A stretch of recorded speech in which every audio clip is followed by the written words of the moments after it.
ഈ അടുത്ത കാലത്തൊന്നും ഈ ഒരു ട്രോമയൊന്നും എനിക്ക് പുറത്തു വരാൻ പറ്റുമെന്ന് തോന്നുന്നില്ല. വെറുതെ ഒരു ക്യൂരിയോസിറ്റിക്ക് ചുമ്മാ തുടങ്ങിയൊരു പരിപാടിയാണ്. പക്ഷേ അവസാനമൊക്കെ ആയപ്പോൾ പ്രാന്തായി. 10 ദിവസം കൊടുത്ത് എനിക്ക് ടാസ്ക് കംപ്ലീറ്റ് ചെയ്യാൻ വേണ്ടിയിട്ട്. ടാസ്ക് വേറൊന്നുമല്ല, ബോഡി ഗാർഡ് 5 ലാംഗ്വേജസിൽ ഞാൻ കണ്ടു. ഓരോ ലാംഗ്വേജസും ഒന്നിനൊന്നിന് മികച്ചതാണ് പല കാര്യങ്ങളിലും.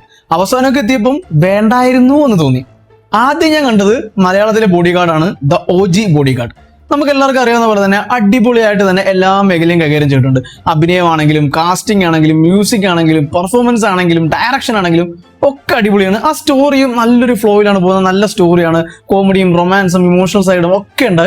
നമ്മളെല്ലാവരും പലതവണ കണ്ടിട്ടുള്ള സിനിമയാണ്. അതുകൊണ്ട് ഈ സിനിമ കാണാൻ വേണ്ടി ഒരുപാട് സമയവും വേണ്ടി വന്നില്ല, വലുതായിട്ടുള്ള ബുദ്ധിമുട്ടും തോന്നിയില്ല. രണ്ടാമത് ഞാൻ കണ്ടത് കാവലനാണ്, ബോഡി ഗാർഡിന്റെ തമിഴ് വേർഷൻ. ഇതും കുഴപ്പമുണ്ടായില്ല. വിജയ് അണ്ണൻ അത്യാവശ്യം തന്റെ രീതിയിൽ ആ ഒരു ക്യാരക്ടറിനെ ആ ഒരു കഥയും എക്സിക്യൂട്ട് ചെയ്തിട്ടുണ്ട്. ചില കാര്യങ്ങളൊക്കെ എക്സാജറേറ്റഡ് ആണ്, ചില കാര്യങ്ങളൊക്കെ കയ്യിൽ നിന്നിട്ടതാണ്, ചില എക്സ്പ്രഷൻസ് കയ്യിൽ നിന്നിട്ടതാണ്. പക്ഷെ എന്നിരുന്നാലും വെറുപ്പിച്ചിട്ടില്ല, അത്യാവശ്യം വൃത്തിയായിട്ട് തന്നെ ചെയ്തിട്ടുണ്ട്. ദിലീപ് ചെയ്യുന്ന പോലെ ചില എക്സ്പ്രഷൻസും ചില കോമഡീസും ചില ടൈമിംഗും ഒന്നും വിജയ് അണ്ണനെ കൊണ്ട് പറ്റിയില്ല. പക്ഷേ പുള്ളിയായിട്ടുള്ള രീതിയിൽ പുള്ളി ചെയ്തിട്ടുണ്ട്, കുഴപ്പമൊന്നും ഉണ്ടായില്ല. ഇതും വലിയ പ്രശ്നമുണ്ട്, കണ്ടു തീർക്കാൻ പറ്റി. മൂന്നാമത് ഞാൻ കണ്ടത് തെലുങ്കാണ്, നാഗാർജുനയുടെ ബോഡി ഗാർഡ്. ഇത് കുറച്ചൊന്ന് കഷ്ടപ്പെട്ട്, കാരണം പുള്ളി വെറുപ്പിച്ചത് കൊണ്ടല്ല, ചില സാധനങ്ങൾ അക്സെപ്റ്റബിൾ ആയിരുന്നില്ല. കാരണം പുള്ളിയുടെ ഏജും പുള്ളിയുടെ ആ ഒരു പെർഫോമൻസും കാരണം കുറെ സാധനങ്ങളൊക്കെ മാറ്റം വന്നു. ഫോർ എക്സാമ്പിൾ, ദിലീപ് ചെയ്യുന്ന ചില കോമഡി സാധനങ്ങൾ, ഒരു പാട്ടിലൊക്കെ ആണെങ്കിലും ചെയ്യുന്ന കുറെ സാധനങ്ങളുണ്ട്, ചെറിയ മൈന്യൂട്ട് ആയിട്ടുള്ള ചില കോമഡി എക്സ്പ്രഷൻസ് കുറെ സംഭവങ്ങളൊക്കെ ഉണ്ട്. അതൊക്കെ തെലുങ്കിലേക്ക് എത്തിയപ്പം കോമഡി എന്ന് പറഞ്ഞ സാധനം വെറുപ്പിക്കലായിട്ട് പോയി. പുള്ളിയെ കൊണ്ട് ആ ഒരു കോമഡി പറ്റിയില്ല. അതുപോലെ തന്നെ ആക്ഷൻ സാധനങ്ങളും നല്ല രീതിയിൽ ചെയ്യാൻ പറ്റിയില്ല. പക്ഷേ ഇമോഷണൽ സൈഡ് വളരെ നല്ല രീതിയിൽ തന്നെ നാഗാർജുന കൈകാര്യം ചെയ്തു. ആൻഡ് എന്റെ കിളി പോയത് അടുത്ത സാധനം നാലാമത്തത് കണ്ടപ്പോഴാണ്, കന്നഡ വെർഷൻ ജഗ്ഗേഷ് അണ്ണന്റെ ബോഡി ഗാർഡ്. ഇതിനെക്കുറിച്ച് ഒരുപാട് വീഡിയോസ് ഞാൻ തന്നെ ചെയ്തിട്ടുണ്ട്. ആൻഡ് എന്നിട്ട് ഞാൻ ഈ സിനിമ കണ്ടത് എന്തിനാണെന്ന് ചോദിച്ചു കഴിഞ്ഞാൽ, അത് തന്നെ, നിങ്ങൾ മനസ്സിലൊന്നില്ലേ, അത് തന്നെ, ഒരു കാര്യം ഉണ്ടായില്ല. ഇത് ബോഡി ഗാർഡ് എന്ന് പറഞ്ഞിട്ട് ഒരു സെക്യൂരിറ്റി ഗാർഡിനെ കാണിച്ചു തരും. കാമുകനായിട്ടാണ് ജഗ്ഗേഷ് അണ്ണനെ കാണിക്കുന്നെങ്കിലും നമുക്ക് അച്ഛനായിട്ടാണ് തോന്നുന്നത്. ഒരച്ഛന്റെ സ്നേഹവും കാമുകന്റെ പ്രണയവും ഒരുമിച്ച് കിട്ടാൻ വേണ്ടിയിട്ടായിരിക്കും ഇങ്ങനൊരു കാസ്റ്റിംഗ് നടത്തിയത്. പിന്നെ കുറെ സാധനങ്ങൾ അണ്ണൻ കയ്യിൽ നിന്നിട്ട് വെറുപ്പിച്ച് പണ്ടാരടക്കി ആ ക്യാരക്ടറിന്റെയും ആ സിനിമയുടെയും വില കളയുന്നുണ്ട്. അത് സിനിമ തുടങ്ങി അവസാനം വരെ ഉണ്ട്. അണ്ണന്റെ ഇൻട്രോ മുതൽ ലാസ്റ്റ് അണ്ണൻ ട്രെയിനിൽ കയറി പോകുന്നത് വരെ ഇതുണ്ട്.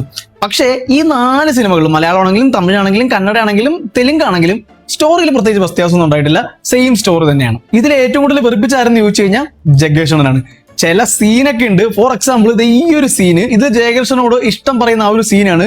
ഇത് ബാക്കി എല്ലാ ലാംഗ്വേജിലും അത്യാവശ്യം, ഹിന്ദി ഞാൻ തൊട്ടിട്ടില്ല, ഹിന്ദിയോടെ തൊട്ടാ, ഞാനിലേക്ക് വരാം. ബാക്കി എല്ലാ ലാംഗ്വേജിലും അത്യാവശ്യം നല്ല രീതിയിൽ ചെയ്തിട്ടുണ്ട്. ജഗ്ഗേഷ് അണ്ണന്റെ കൈ കിട്ടിയപ്പം പെൻഷൻ കാശ് അക്കൗണ്ടിൽ വന്നപ്പോൾ ഇപ്പൂപ്പരിടുന്ന എക്സ്പ്രഷൻ പോലെ ആയിപ്പോയി. അമ്മാതിരി വെറുപ്പിക്കല്.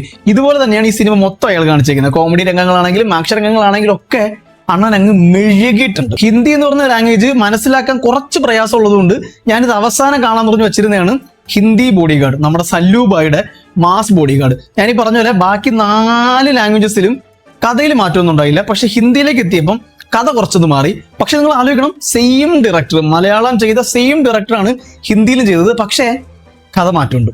സല്ലൂബായിക്ക് വേണ്ടിയിട്ട് കുറച്ച് എക്സ്ട്രാ മാസ്, കുറച്ച് എക്സ്ട്രാ ഫൈറ്റ്സ് ഇതിനൊക്കെ കുത്തിക്കിട്ടിട്ടുണ്ട്.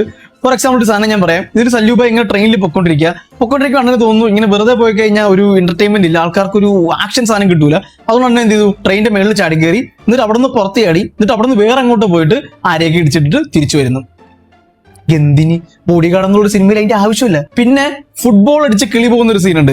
ബാക്കി എല്ലാ ലാംഗ്വേജസിലും അത് അങ്ങനെ തന്നെയാണ് എടുത്തേക്കുന്നത്. ജഗ്ഗേഷ് അണ്ണൻ കുറച്ച് കയ്യിൽ നിന്ന് ഇട്ടിട്ട് ഒരു 10 ബോൾ പോകുന്ന കാണിക്കുന്നുണ്ട്. അതങ്ങ് മാറ്റി നിർത്തി കഴിഞ്ഞാൽ ബാക്കി എല്ലാവരും മെനയായിട്ട് ചെയ്തിട്ടുണ്ട്. പക്ഷേ സല്ലൂബായുടെ കയ്യിലെത്തുമ്പോൾ സല്ലൂബായി ഉരുക്ക് മനുഷ്യനാണല്ലോ. ഒരു ഫുട്ബോൾ കൊണ്ടെന്നും പറഞ്ഞ് സല്ലൂബായിക്കൊന്നും പറ്റൂല.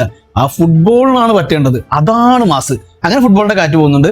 ഇതുപോലെ കുറെ കോമഡി സാധനങ്ങളുണ്ട്. ദിലീപും വിജയൊക്കെ അത്യാവശ്യം നല്ല രീതിയിൽ ചെയ്ത കോമഡി സാധനങ്ങൾ അണ്ണന്റെ അടുത്തെത്തുമ്പോൾ അണ്ണൻ ഉരുക്ക് മനുഷ്യനായിട്ട് ഇതൊക്കെ നേരെ റിവേഴ്സ് ആക്കുന്നുണ്ട്. അങ്ങനെ ഒരു സാധനം ഇതിലുണ്ട്. ആൻഡ് ഒരു മാസ് ബോഡി ഗാർഡ്. ബാക്കിയെല്ലാം ഒരു ഇമോഷണൽ, ഒരു റൊമാൻസ് അങ്ങനെ സാധനങ്ങളായിരുന്നു. പക്ഷെ ഇത് സ്റ്റാർട്ടിങ് ടു എൻഡ് ഒരു മാസ് ബോഡി ഗാർഡാണ് ഹിന്ദിയിൽ പിടിച്ചേക്കുന്ന. കഥയിൽ മാറ്റമുണ്ട്. അങ്ങനെ ഈ 10 ദിവസം കൊണ്ട് ഈ 5 ബോഡി ഗാർഡ് കണ്ടു തീർത്തപ്പം എന്റെ കിളി പോയി ഗൈസ്, ലിറ്ററലി കിളി പോയി. ആദ്യത്തെ 3 ഞാൻ പറഞ്ഞ പോലെ വലിയ കുഴപ്പമൊന്നും ഉണ്ടായില്ല. അവസാനത്തെ 2 കണ്ടു തീർക്കുക, ഓരോന്നും കണ്ടു തീർക്കുക 3 ദിവസം എടുത്തു. എങ്ങനെ ഈ സാധനം കണ്ടു തീർത്തെന്ന് എനിക്ക് തന്നെ അറിയാൻ പാടില്ല. ഒരാവശ്യമില്ലായിരുന്നു. ബോഡി ഗാർഡ് മാത്രമല്ല, ഇതുപോലുള്ള ഒരുപാട് മലയാള സിനിമകൾ ഇതുപോലെ പല ലാംഗ്വേജസിലും ഇതുപോലെ കൊണ്ടുപോയിട്ട് അവരാധിച്ചിട്ടുണ്ട്. ദിലീപാണ് ഇവന്മാരുടെ സ്ഥിരം വേട്ടമൃഗം. ആൻഡ് അടുത്ത ഏത് വീഡിയോ ഞാൻ കാണണമെന്നും നിങ്ങൾ പറ.